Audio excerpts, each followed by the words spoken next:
Armenia is a land of contrasts, geographically, historically and culturally. Barren but beautiful, poor but sophisticated, with a glorious yet tragic past. This is Lake Sevan, the largest in Transcaucasia. It gives a deceptive picture of this small, landlocked country. Armenia was the first state in the history of the world to adopt Christianity.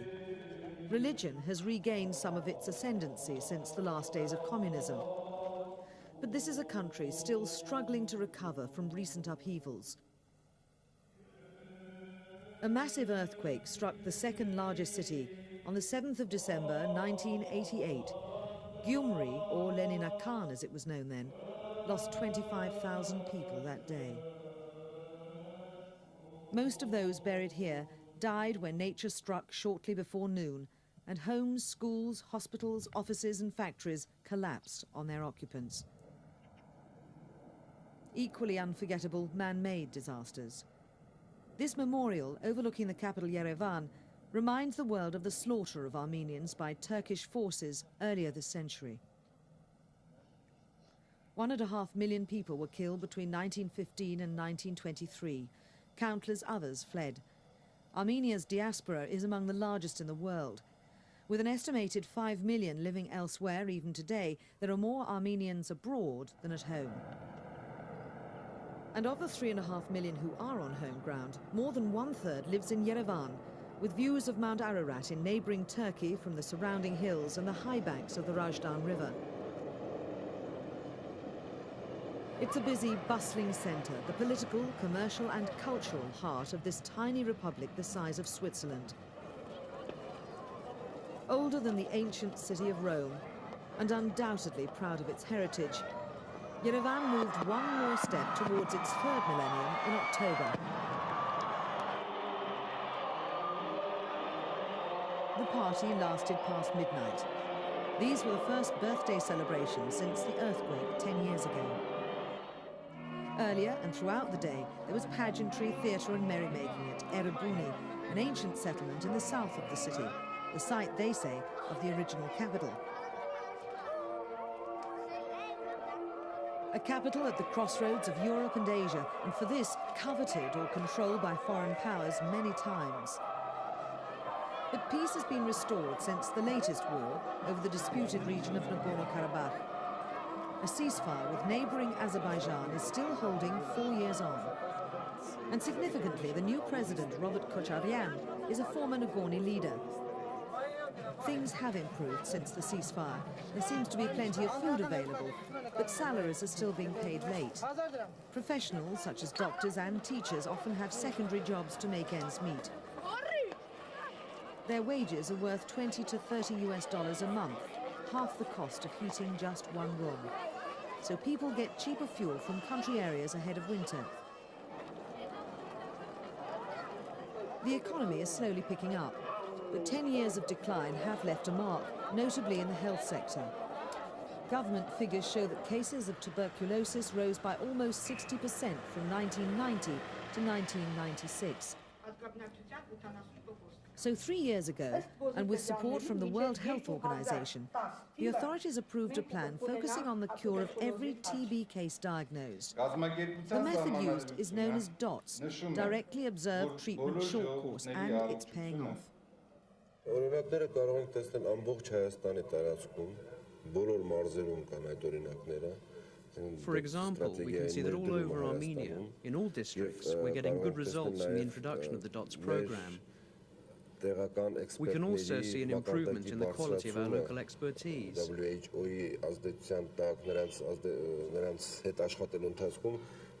By working with the WHO, and as a direct result, we now have experts who are acknowledged as such in the whole of the former Soviet Union, and who are invited to expand the DOTS strategy to other members of the Commonwealth of Independent States.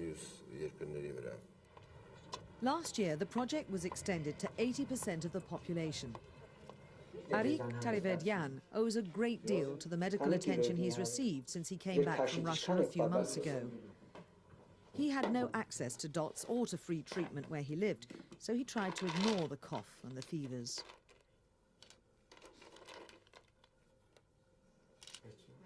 Now, after just 10 weeks in hospital, he's no longer contagious. He still has to travel here to take his regular cocktail of antibiotics under observation, so he makes the pilgrimage to the dispensary twice a week. He's come a long way since he was brought in on a stretcher.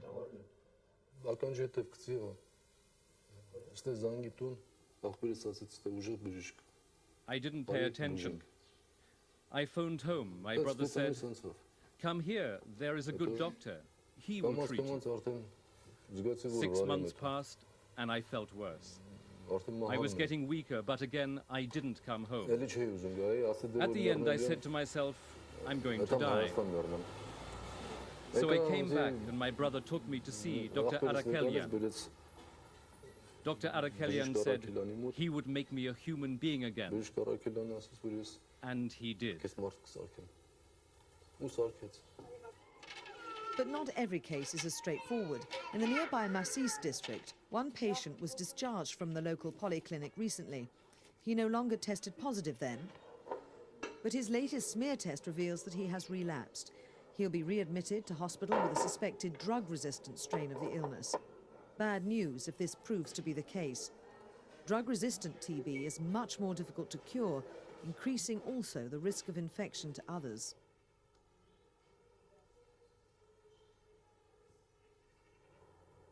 The Abovian TB dispensary is the largest in the country. A sign of optimism, funding from the International Red Cross is providing welcome improvement to the buildings. The country's most serious cases are usually referred here. It's a research and training centre, and crucially it also supervises TB control activities. The programme is working well. At present we don't have any problems because we're receiving medicines from the World Health Organization. We're supplied with everything we need, and most importantly, we're getting good results. After 2 months, patients stop producing microbacteria in approximately 90% of cases. In the past, that happened after 6 to 8 months, but today we get that result after 2 to 3 months, and patients recover fully. By continuing the treatment, we get complete cure after 6 to 8 months. So in most cases there's no need for long and costly hospitalisation. After about 9 weeks, most patients can go home since they're no longer contagious. But sadly, there are exceptions. TB of the bone, of the skin or in other parts of the body is less widespread and partly for this reason harder to diagnose. This 13-year-old child was lucky to be diagnosed early with TB in the knee joint. It's not painful anymore, but it doesn't bend properly. But Alina Gabrielian has been here not just 1, but 5 months. Bone TB was finally diagnosed after she'd been treated for a variety of unrelated conditions since '94. The drugs will cure her fairly soon, unlike 50 years ago when damaged bones were encased in plaster for months or years until recovery. In the next ward, a 42-year-old patient with TB in the spine and a related abdominal abscess which was removed surgically. The disease has had time to spread. Treating bone or any form of non-lung TB has always been problematic because of the late diagnosis of the patient's condition, which causes various complications and makes surgical intervention necessary. The DOTS program is very timely. It plays a very significant role for the treatment of our patients because there's a general shortage of funds and medicines. But a 2 months intensive course of tablets is not enough for patients with bone tuberculosis. That's why we're forced to use other resources from the clinic, together with the DOTS program. Yerevan dispensary, where local suspected TB cases are referred. More than 1,200 patients are registered here. The chief practitioner, a former prison doctor, says he's proud of the results achieved. According to a survey carried out by the World Health Organization, by the year 2000, Armenia and Poland will be ahead of all other countries in Europe, providing the program to cover 100% of their territory. I find that the best justification of our working methods. But TB still affects too many people in the productive years of their lives, like Alexander Khachatryan. He's happy with the treatment, but he finds the twice-weekly visits here a strain. He wants a month's supply, which he can take at home, unobserved.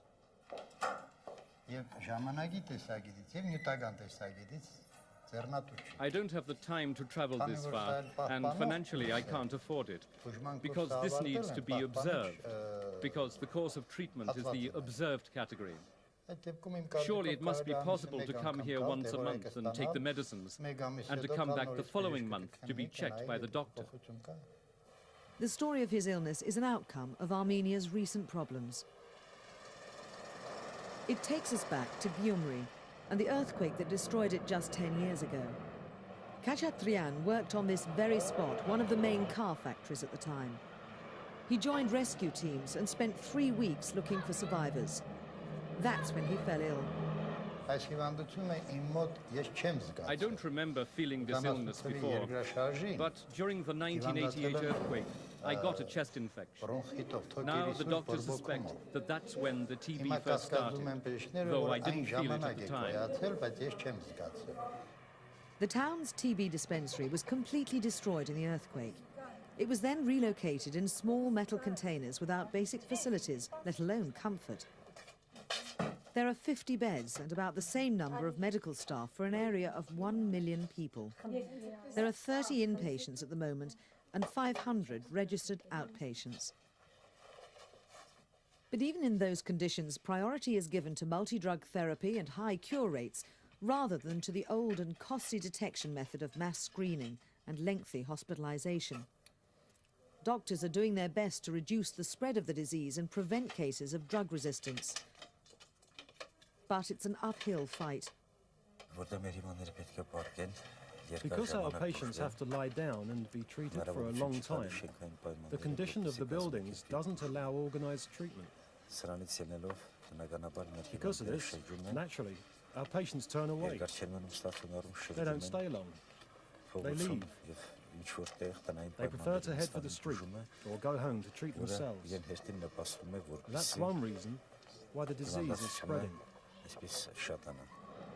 It's hardly surprising, at least here. 10 years on, many people still live and work in the same makeshift containers. Reconstruction has been agonizingly slow. The scars of the recent past are only too visible still. Unfortunately, the current social economic situation doesn't allow us to say that the country will be able to implement on its own resources this program. To attain full country's coverage by DOT strategy, Armenia will need further support at least for the next 3 years. In the 90s, TB cases increased from under 600 to well over 900 per year. Yet despite persistent economic problems, people today know they can be cured free of charge. The fear and prejudice connected with tuberculosis no longer exist in Armenia.